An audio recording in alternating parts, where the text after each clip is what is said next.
Blind Nil Audio. I think a parent needs to reiterate to the kids, there is a school for everyone. Mm-hmm. At the end of the day, where you go to college does not define your success. And I think parents really should drive that point home. So That's backing off a little bit and saying, listen. Let's focus on you having a great 4 years of high school. Right. Build your brand and market yourself, not what a college wants, but what you want. Welcome to Stronger. This week, my guest is Jeannine Henvey, co-founder of CollegeRX. If you have a student in your life getting ready to apply for college, this episode is a must listen, and trust me, they can't start too early. I'm Don Saladino. Let's get stronger with Jeannine Henvey. So I'm super excited to have you on today. The CollegeRX, yes. You co-founded it, Jeannine Henvey and Whitney Vitale. Yes. Can you explain to me, what is the CollegeRX exactly? It started out with we were doing the college process. Mm-hmm. We always say we're a 2-on-1 approach. Mm-hmm. It's the writer and the professional college advisor guiding the student through the process from start to finish. Application, essay, basically until you get your acceptance in hand. But then we've recently expanded to include test prep, and we have a sports recruiter that just joined us. There's a lot that goes into that. I mean, a lot. We just had our daughter Amelia, got accepted to a school, and from the beginning, what schools are you applying to? What are the costs of these schools? What needs to be in this essay? I'm hearing all these things come out of her mouth, and I'm like more of a believer of, Amelia, you got to figure it out. But having a sounding board, so you're basically a sounding board. Yes. You're not doing the work for them, but you're going to give them the best practices. We basically make sure they put their best foot forward. So when they apply, they know they look the best they possibly can. I think this is an episode that if any parent that doesn't have a kid in college yet, or an aspiring parent, I think they should listen to, because this isn't about selling a service. This is about educating people who are listening on things to think about. When do you start the college admission process? When do you start saving? Like, there's so many questions that we all have. And I think the goal of today and the theme of my podcast, Stronger, it's about resilience, it's about mindset, it's about physical and mental strength, but it's also about giving people information so they can navigate life a little bit easier. So thank you for coming on. Thank you. I love giving free tips because I learned so much. And if I didn't start this business with Whitney, I would never have known anything. So I like to share what I learned. I love it. So when did you guys start the business? We started about 6 years ago. The woman who's running our test prep division came to me and said, I have a student. She's working her college essay. You've written books. Can you help her? And I was like, sure, 650 words should be a piece of cake. It really wasn't. Right. It's not your typical writing assignment. It's not something you're used to writing in class. I called Whitney. I had known her through the sidelines on lacrosse. I knew she was an advisor. And she sat down, she trained me on the process, and I said to her, you should really be doing this on your own privately. She said, I would, but I'm not a writer. I can edit the hell out of anything. I'm just not a writer. Okay. And I said, well, I can't do this on my own. I'm not a college advisor. So we just, I don't know. It was very natural. We joined forces. COVID came. We started working over Zoom, and it just kind of took off from there. Talk to me about, when should this process start? So my son, Donnie, great example, is going into his junior year. Yeah. When do you start this process? Typically, it's really 9th grade. In 9th grade, you really have to sit down. No, it's okay. It's okay. You're not too late. That's the time to really sit down and kind of focus on what activities you want your kid to do. Mm-hmm. Because it's not about doing 20 different activities. Colleges want to see longevity. They want to see commitment. What have you done over the 4 years? Maybe you were on student council, but did you elevate to a position of leadership at that point? So it's sticking with something, really showing commitment and dedication. I mean, things like GPA and extracurricular are important, but are universities now looking at the type of person someone is? Absolutely. Over the GPA? Because GPAs, for me, are a little skewed. Which high school are you going to? Yep. Who was your professor? What distractions are going on? What's home life like? I mean, kids have to navigate a lot of stuff. And I've always felt like looking at a GPA doesn't really tell the full story. I want to meet people that are hungry. I agree. Right? I agree. It's they don't want robots. They don't want perfection. They want human people. And that's why the essay is more important than ever, because that's your chance to shine off the paper. It's kind of a chance to show your best traits and attributes through a story. Mm-hmm. So 9th grade, how old are you in 9th grade now? Is 9th grade, 13, you're about, 14? yes, 13, 14. Yep, and that's all you have to do is say, what kind of activities do I want to do in college? So you should sit down and say, you know what, I like to run. I'm going to be on track. I'll do student council. maybe start thinking about your volunteer, because on the common application, there's a spot for 10 activities. And they should be a nice mix of clubs, out of school, volunteer work, possible internship. So those are the things that you should focus on. And you should start in 9th grade, because in 11th grade, it might be a little too late to say, oh, shoot, I should have done this. Actually, 11th, I don't want to make you nervous. 11th grade is fine. Yeah. But I'm just saying. Well, I'm happy for what you're saying, because Donnie did start that I already process. know that he's involved, so I'm not he's that already worried. involved. Yes. But also, kids at that age in the 9th grade, they're still starting to figure out what they like. Yeah. But, some kids you'll see jump a lot of different sports or Yeah. jump a lot of different activities. Is that something a university or a college will look at and say, wow, this person's bouncing around a lot? That's They don't really love that. Yeah. Because if you're in student council in 9th and then you go to Model UN in 10th and drop one after the other, it just doesn't look good. You look kind of like you don't see things through. Right. So I think it's really important to decide what you're planning on delving into. Okay. So junior year rolls around. This is when the year. you really, this is when you really have to start thinking about, what colleges do I want to even explore? And then, is that even good enough? Because my son, I remember he started thinking about college in 7th, 8th grade. Oh, wow. We were out in California. He sees Pepperdine. He's like, oh, I'd like to go here. And I'd like to go there. Yeah. Donnie, where would you like to go? University of Hawaii. But I remember him started making his list to think about how that list has changed, how it's evolved. Yeah. He would have been in Pepperdine in 7th grade. Now he's leaning more towards the Carolinas, maybe even up here. Okay. It is going to change a lot. But at what point Billion this percent. year does he have to start locking that down? Okay, right now what he should be doing, if he has just say 20 that he's kind of like, oh, maybe this, maybe that, even if he's not positive, just go to their website, sign up for their mailing list. Yep. Get the emails, and don't just get them, open them, click around, because a lot of schools, they like demonstrated interest. He should be following them on Instagram also. Yeah. Because that's another, believe it or not, they do. They actually look at that probably, Some right? of them do. Wow. Yeah. I didn't even think about that. Yeah. I know I'm just going to use Fairfield as an example. Yeah. They definitely 100% like demonstrated interest. So if you didn't take a tour, didn't sign up for their email, they probably won't take you. Which makes perfect sense to me, because it's funny. I'm going to actually say something I haven't really mentioned to anyone. I'll have people reach out to me about brands, or they'll reach out to me about coming on podcasts, and they'll turn to me and say, huge fan, and which is always a nice thing to hear. Mm-hmm.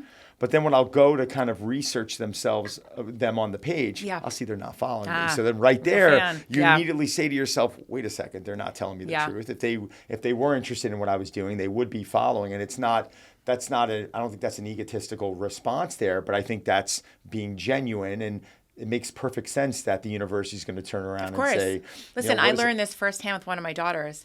I suggested she do a safety school because I knew that she would really love it. I said, let's just throw this one on just to have. We did not tour. I didn't follow any of the advice that Whitney tells everyone to do. I was like, her grades were definitely better. She's definitely going to get in. The day the decision came out, I actually called my husband. I said, if this school lets Sadie in, we're probably going to get a lot of money because she's really qualified. She didn't get in. I called the school because I just wanted to know for my job, not so much for my daughter. What did they say? You didn't sign up for the email. You didn't take a tour. You didn't even take a virtual tour. That's all. That's okay. I don't want to say it's awesome, but Humbled. this is awesome information right here. Yeah. So everyone should, of course, show interest. Interest. A university is going to want you to really bleed their colors. Yep, definitely. It makes perfect sense. No university ever wants to turn around and say, oh, we'll just get them in because it's their safety school. Like, they don't want to hear that, right? Yep. And also, it doesn't really make them look good either when they're letting in people who don't really want to go there, and they don't end up taking that acceptance. When there's really people who are beating down their door that would kill to be there. So it's not really fair. Makes perfect sense. So what do you think is there a sweet spot when it comes to a number of applications that you should be applying? We do about 12 to 15. Okay. We do a few reaches, realistics, and safeties. And we always tell everyone, fall in love with one safety school. Just so you have one that you're so excited if that's all you get into, which that's not all they get into. But you just have to, because so many kids apply to so many schools, they won't get into their dream school and go, yeah, but I got into these 10, but I would never go there. Okay, but then why? Yeah. And obviously touring the university. That helps. I say college university. Yes. I mean, it's touring it, I think, is incredibly important because you are going to gain this connection out of turning. You want to see the kind of kids on campus. Like, can I see myself there? You know, it's important. A lot of people go over summer break when nobody's there. It's better to go when the students are there, so you can kind of, get a sense. Would I fit in with these people? To feel it out a little bit. Yep. This episode of Stronger is brought to you by MitoPure. With MitoPure, you're getting more than just a supplement. You're getting a product that's been proven by over 15 years to target the effects of aging from inside out. I use MitoPure because this helps my mitochondria, which is my power plant. So I have noticed since using MitoPure for it's probably over 2 years now, and that was referred to me by Dr. Gabrielle Lyon, I've noticed that my skin has improved. I've noticed that my energy is even better. And these are things that I wish I was paying attention to decades ago. You know, once you see results like that, you're never going to shy away from using this supplement. Timeline is offering 20% off your first order of MitoPure. Go to timeline.com/stronger. That's TIMELINE.com/stronger. Amelia applied to, I think, 10 schools. Mm-hmm. She ended up going to Sacred Heart. Yep. She's going to Sacred Heart University, which was my school. Yeah. I think in the beginning, she knew I was going there, so she was kind of steering away from it. And I wasn't, I'll be honest, it's my alma mater, but did I want her to go there? I'm not going to lie by saying that there wasn't a part of me that was thinking this is going to be a great home for her. But what was interesting was she first started applying to these schools with a completely different major. She made the mistake by talking to a really close friend of mine who's in finance and who had a child who went into theater arts. And he's like, don't do it. Don't do theater arts. And he says this to my daughter. And I laugh with him about it now. But so she steered away from it. And she's looking at, and this isn't to knock these majors, but she's looking at communication, psychology. Better not be. Those were my majors. Well, no, of course not. But but that took her away from her passion. Yeah. And that I was kind of upset about because the industry I got involved in, I didn't get involved in it for the money. I got involved in it because I was passionate about doing that and helping people. And I said, Amelia, what are you doing? She goes, well, so-and-so said not to do that. And then I put her on a call with an actor friend of mine, Matt Bomer, and she got off a call with him 30 minutes later, and she goes, "I'm gonna go into theater arts." And I said, "Oh my God, that's amazing!" And then her majors changed, and I feel like at that point we were scrambling a little bit because now the schools changed. Suddenly it was Lafayette and it was Lehigh, and she couldn't really go down that route because I don't think they had. Lafayette didn't have that program or some of them. So now I think we kind of felt like we were playing catch up a little bit, but she found a great home. Is that common? Do young kids? Very common. Yeah. Do they kind of jump ship on their major? They jump ship on their major. They jump ship on, I only want to go to school in California. I want to get the hell out of here. And then they're like, I only want to go driving distance. I live in New York. Oh my God. Can we please change the whole strategy? It's a very confusing time. You know, I took my daughters, they have twins. I took them to look at many schools. They ended up at schools that we didn't even look at. That's crazy. I was leaving Villanova on a tour. We passed the Lehigh exit. I said, oh my God, girls, there's Lehigh. Do you want to stop and look? It's a great school. Yeah, but Chloe, who goes there, said, Lehigh? Ew, why would I want to go there? It's too small. Closed her eyes, went back to sleep. And I'm thinking, I don't really care. I want to go home. I want to watch Bridgerton. I want to relax. And she went to visit the week after with a friend to visit her sister, called me and said, Mom, oh my God, I'm sorry I said that. I fell in love with it. I have to early decision here. My other one, I threw in a reach school for her, University of Florida. I genuinely didn't think she would get in. We didn't look at it, and she got in there. Fantastic. But she didn't get into her safety school. How bizarre. That's so bizarre. Some of the safety schools, if they feel that you use them as a safety school because you might be overqualified, they're not going to take you. They're not going to take you. Which is kind of sad because some people really do want to go to that safety school. It's very stressful. It's very subjective. And you said subjective. So much of this has to come down to who's reviewing the application. 100%. Are you going for a tour? Are you meeting with someone from admissions? Or what are you writing about in your essay? If you're writing about something that someone does not agree with, or maybe it strikes a chord brings up a childhood wound that they have, they don't want to continue. Right. You have to write your essay thinking that, I always say, write your essay imagining that everyone has a chip on their shoulder. You don't want to offend anybody with anything. You know, there's certain topics to avoid. Do not ever talk about politics or just anything that makes you look even judgmental. Like some things that I personally don't like to talk about: politics, religion. Yep. Like there's just certain things that I feel private to me, and I'm going to offend someone, so I try and stay very Switzerland, stay neutral. very, very, very neutral. Yes. When you're showing up for these tours, like I remember going to Lafayette with Amelia, and we walked the beautiful campus, by the way. I thought it was fantastic. But I remember walking, and she met with someone from admissions. Like, do they really? I mean, there's so many tours. There's so many students. Do they remember? No, they don't, right? Those people don't remember, but each university is assigned to an area. So like the Long Island representative, who's maybe come to Cold Spring Harbor High School and met Amelia from, Sacred Heart from that conversation, she could then follow up with an email and say, I loved when you came to our school. Thank you so much. I would never have known that I could be a double major, or, kind of say something that you might be interested in, and they'll remember you. We actually have our students usually reach out to admissions once or twice with a question, just so when that rep gets their application package, they say, oh my gosh, Amelia Saladino, she's written me twice already. She really wants to come here. So there's some little tricks that... in a time where social media and we're behind a screen, it's so important that our children understand the importance of communication and kind of in a way, I think playing the game a little bit and learning to... It is playing the game, and I hate saying that, like, write admissions with a fake question. I don't mean not that. No, don't be fake. No, write something that you really are interested in. Right. But you have to reach out and learn how to write, for God's sake. Some people will write their message like they're writing to a friend. Like, you have to professionally write. Kids aren't really reading a lot these days, so they're not writing very well. And what's going on with ChatGPT? Are students now, admissions have to be looking at, there's so many signs. There's a lot of trackers, so you will get busted. I've gotten a few essays from students that I could bet on my children's lives ChatGPT wrote these. They're soulless. I could just tell. Do you mind if the student writes it and then puts it in for an edit? Like, do you mind that, or you just stay away from it? I don't know if they've done that, to be honest. So what we do is, to make the essay process easier for people, we will brainstorm a topic, but we don't say, okay, go ahead, go write that essay, send it back to us next week. We break it up into a writing assignment. So if you're not sure if you want to write about your grandma as your mentor, or your love of fitness, or maybe something else, we'll say, you know what? Write us a loose paragraph about each one of those things. I'd like to learn a little more about you. Gotcha. Right, and chances are, there's a little thread in all those 3 paragraphs, and sometimes we'll extract something that might even not be what they set out to write about. A good essay is about a small moment. It's not this big, I cured cancer. One of my favorite essays was how someone learned life lessons playing Wordle with her grandmother. That's cute. Or a chef, Sweet. A girl who loves to cook. She doesn't cook food, she cooks memories. And her cookbook's like a scrapbook of all the good times in her life. It really shows some soul. That's the point. Yeah. At the end of each essay that I read, I make a list of the attributes that I've learned about this kid. And I'll be like, okay, she's a family girl. She, loves to be with her friends. She's honest.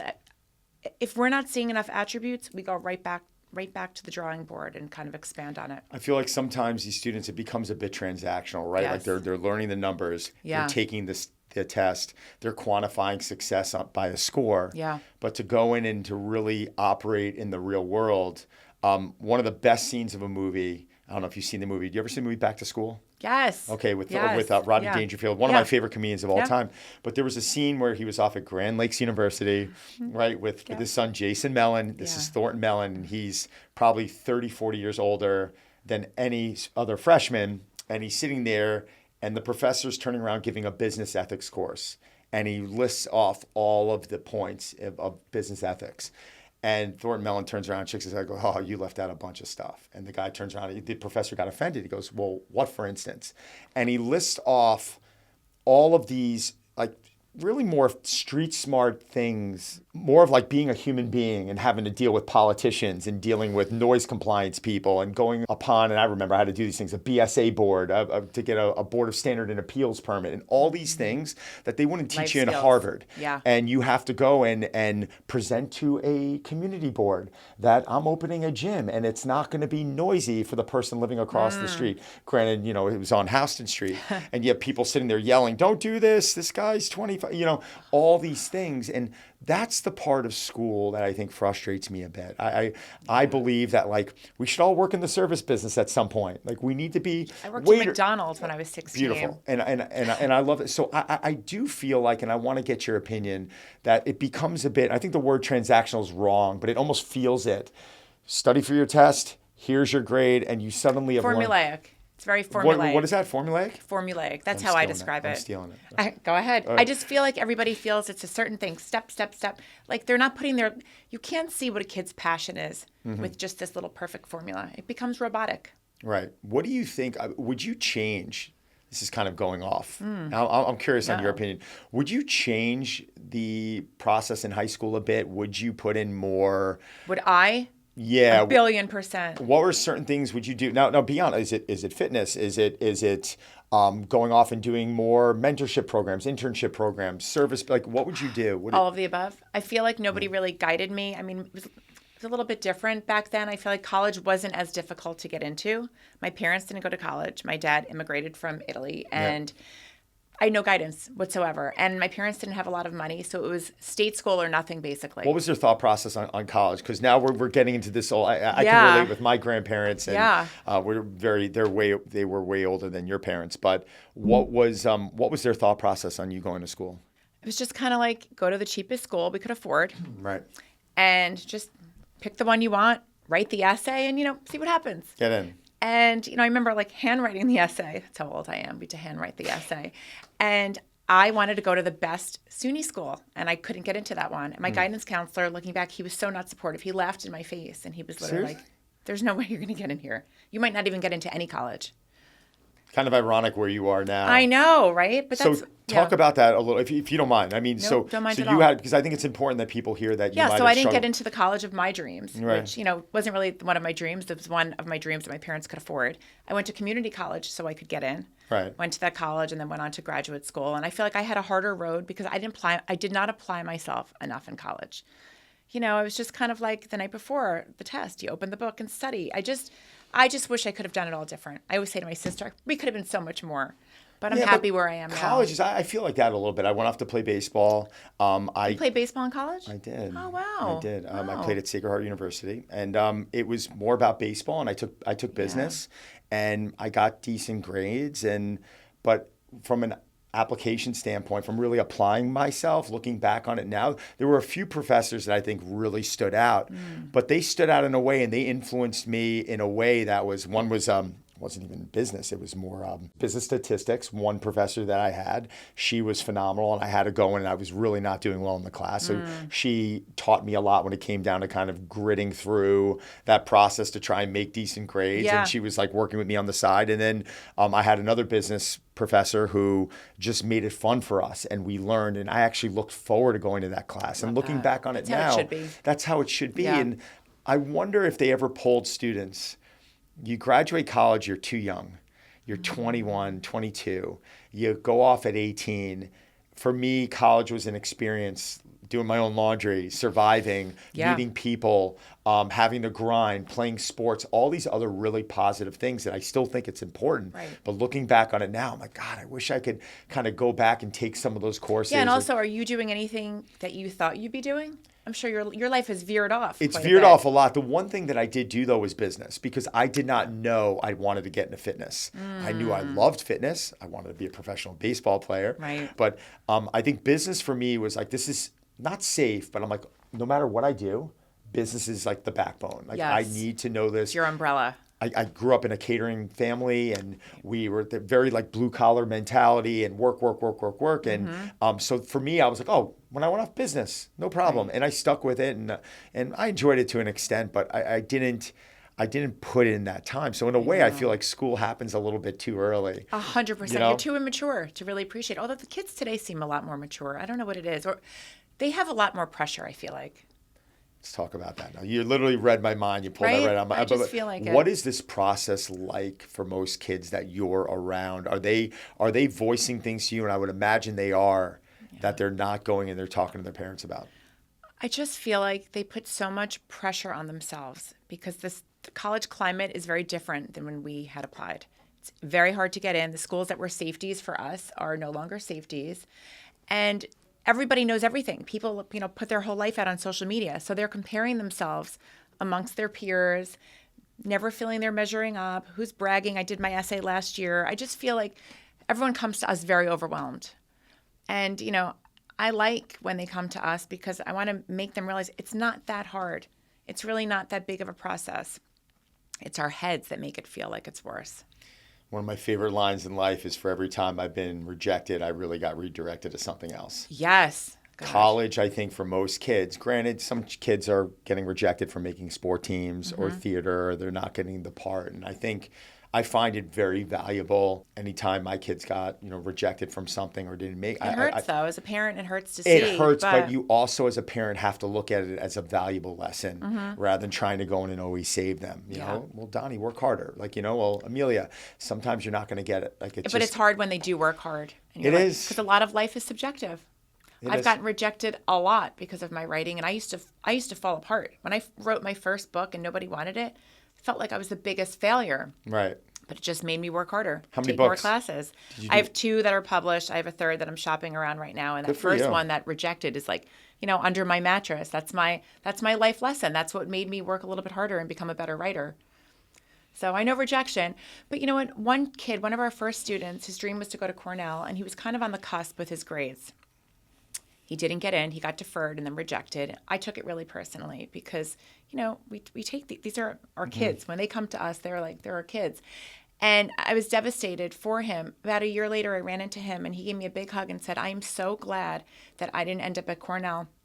I'm at University of Wisconsin. I met the best friend. Great school. Yeah. I am so happy and everything worked out the way it should. Yeah. And I tell people that. But seeing it firsthand, it really... At the end of the day, we really don't know, do we, right? You don't know who your roommate's going to be, who's going to influence you. You don't know what professors you're going to have. You don't know, is that professor going to be a good influence on you, or are they going to scare you away? Yeah. I was talking to a buddy the other day. We were talking about his younger brother who was a great athlete.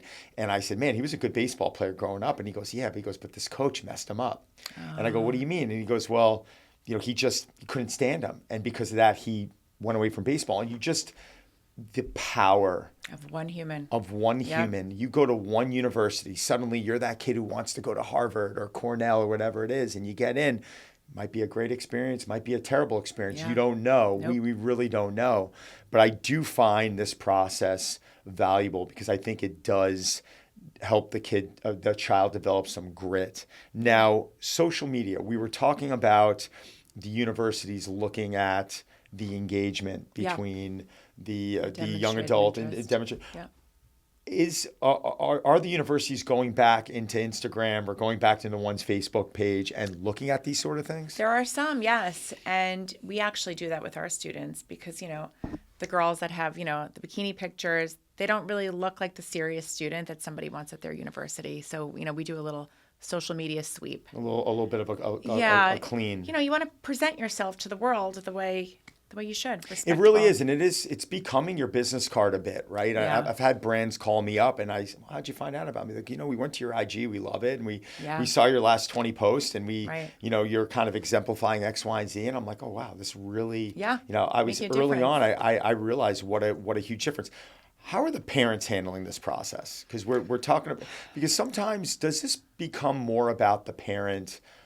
What do they want for their kid? I want my child to go to an Ivy League, or I want X, Y, and Z. A lot of them, it is about what they want. A lot of parents have unrealistic expectations. They feel their kid should be at Harvard, and maybe they're not Harvard level. And we say, throw your hat in the ring. Apply to Harvard. We always want you to aim high because you never know. But you also have to be a little realistic. If your kid didn't do that well in the SATs, that might be a hindrance. And that's okay. Because you don't want them at a school where they're just going to be, locked in their room studying 24/7, not socializing, not growing mentally, maturing. So it does work out. But the parents get a little involved sometimes. A lot of times I could tell when a parent's intervened with the essay.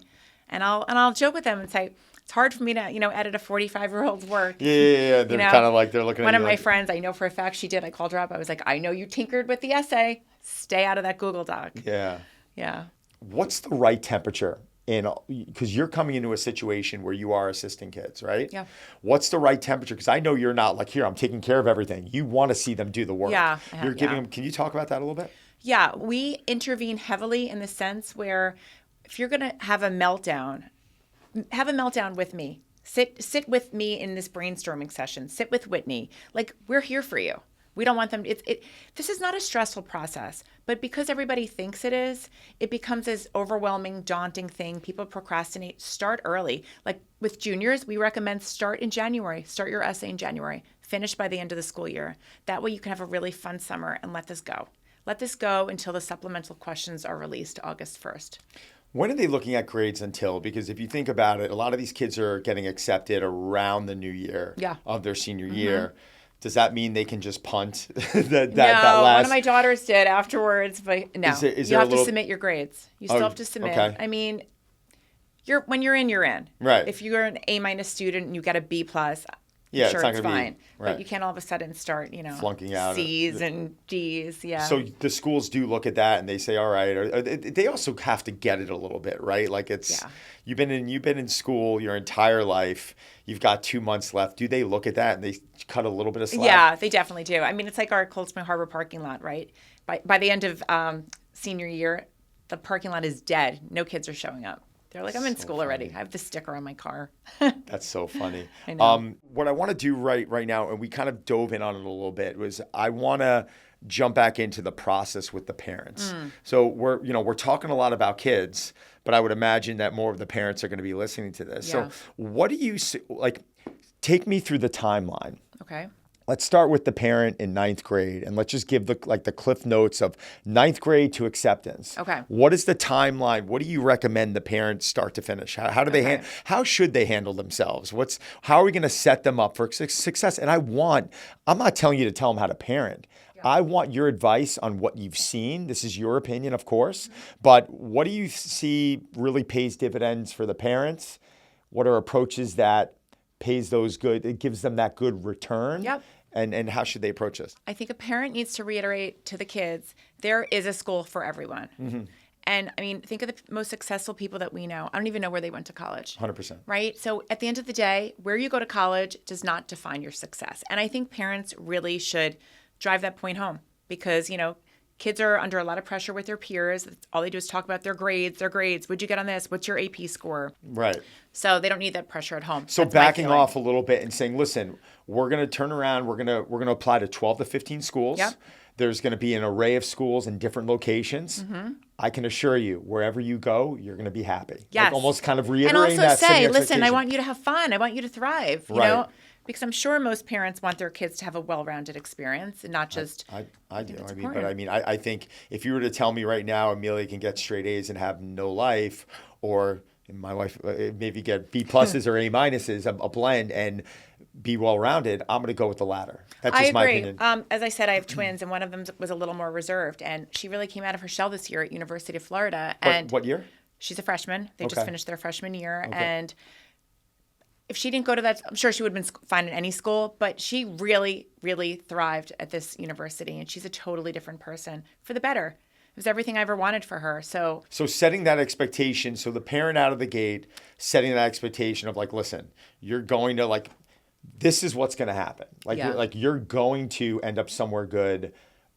Let's not focus on the school name. Okay. Let's focus on you having a great 4 years of high school. Right. Joining clubs that you would like, not because you have to. What do you like? Discover what your passions are. If you're an art kid, maybe join the art club. Do art on your own at home as a hobby. That counts as an activity. If you want to do an internship or volunteer, maybe we could do art with senior citizens. Try to build I hate saying your brand, but it kind of is a brand, no, unfortunately. It kind of is. Build your brand and market yourself. Not what a college wants, but what you want. And don't jump ship so much, right? Do not jump. Don't be so flighty. It's one thing to pivot and to say, all right, I'm going in this direction. But if, freshman year you're playing this sport, sophomore you're playing this, junior you're playing this, senior you're playing this, and you're hopping all over the place and you're doing the same in theater or, music or whatever it is, these universities might look at that and say they can't commit to something. They can't. And honestly, but it's no judgment on the parent because everything I'm talking about, I made those same mistakes. Right. One of my daughters was like, I don't know if I really love Model UN. She did it 9th and 10th. I go, all right, well, unfortunately now you're stuck. Now you're doing it for 4 years. But did she regret it after the 4 years? No, she said her trips to Philadelphia for the Model UN conference were the best times of her life. And if she hated it, I would have had her bow. Right. And that's another thing too. I think there's maybe a lack of interest, or maybe you're getting distracted by something else. But yeah. I've never regretted seeing something through. No. I've never in my life, or, oh God, I shouldn't have completely gone through this program. Right. Why did I get that degree? Yeah. It's like it's all an experience. Yeah. So back to the timeline. So 9th grade, you're sitting down and you're also going to say, is my kid a math kid? An English kid? If you're a math kid, maybe we'll choose those classes to do the accelerated ones. Mm-hmm. Maybe we'll do the AP track for math. So it's kind of like charting your course. So 10th grade, not a lot going on. Just you got to get, just keep Good trying grades. to Get good grades. stay consistent. Yep. Junior year, it's when you're going to start applying to these schools. Junior year, you're going to start taking your tours, your virtual tours, studying for those tests. Early action and early decision, two different things here. Yes. Okay, now, how important is this? Early decision increases your chances of getting into a school you might not have gotten accepted to, because it shows the school, I'm really committed because I'm signing this contract and I'm going to pay full price if I get in. So. And you can't back out of that. You can't. I mean, everyone's always like, well, what happens? I'm like, I don't know. You can't. I don't know if you're going to be arrested. But you are binded. You're stuck. Yeah. And I would imagine the university has to set that standard, because if they don't, then everyone's going to be early decisioning and then pulling out. So they probably do take legal action, I would assume. Yeah, I would assume too. And I also feel if you're kind of cost conscious and you kind of want to see where you'll get in, because maybe you don't have unlimited funds like most of us do not have. Right. ED, you're kind of stuck financially, and they're probably not going to give you much merit money because they don't have to. Right. You've agreed to pay the price. Right. Yeah, true. Now, early action. Early action just means early action you could apply to as many schools as you want. You'll just get an earlier decision. Still increases the chances of you getting in a little bit? I mean, maybe a little. I'm not sure.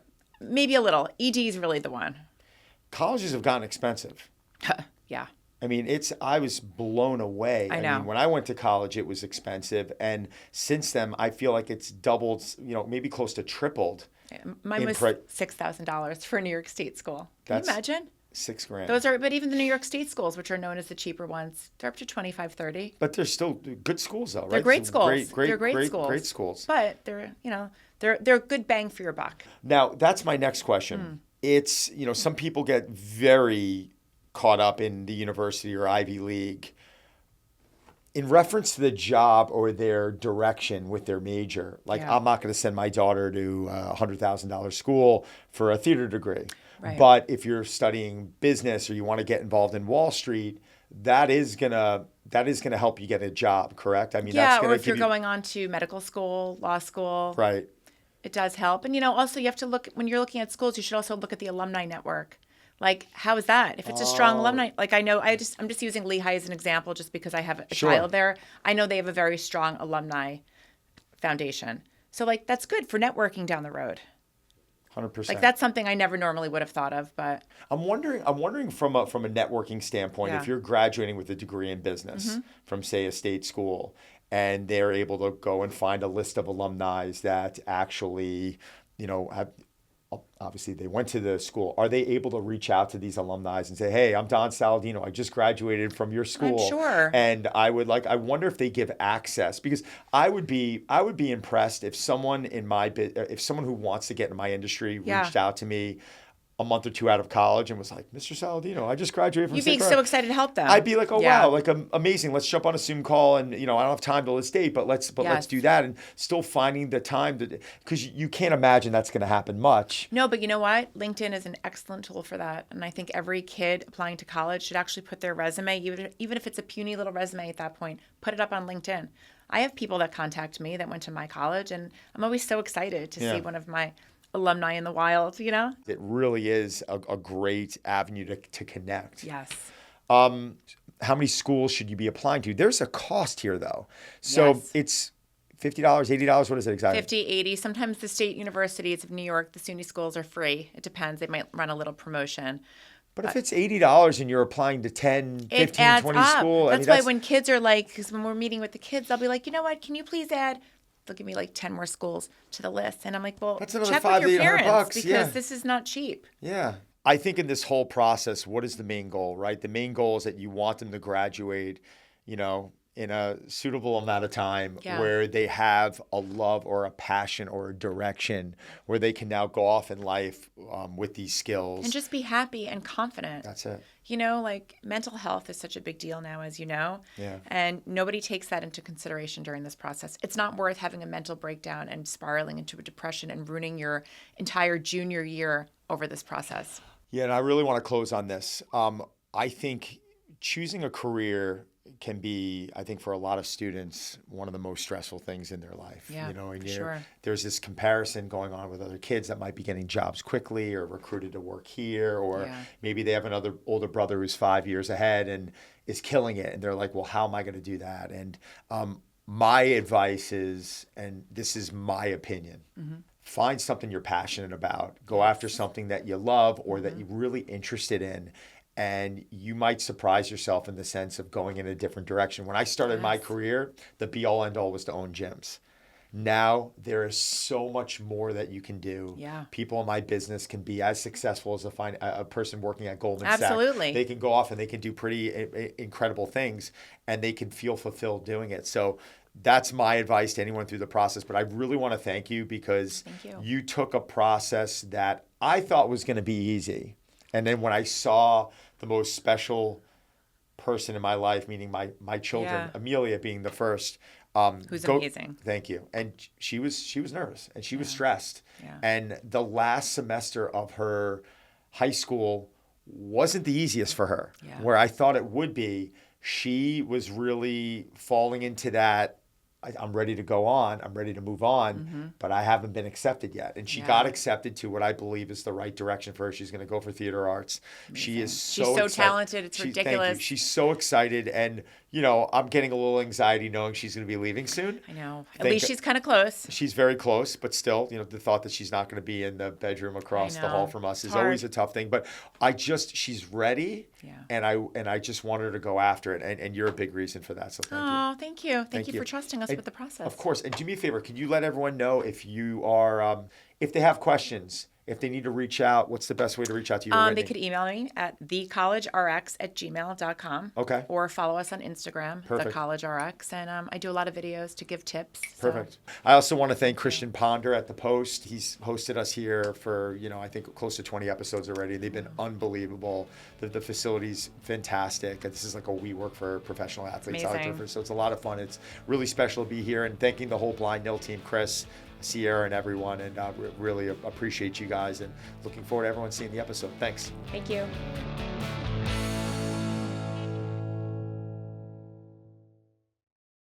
The views, information, or opinions expressed in the series are solely those of the individuals involved and do not necessarily represent those of Chip and Joanna Gaines, Blind Nil Audio, nor Magnolia.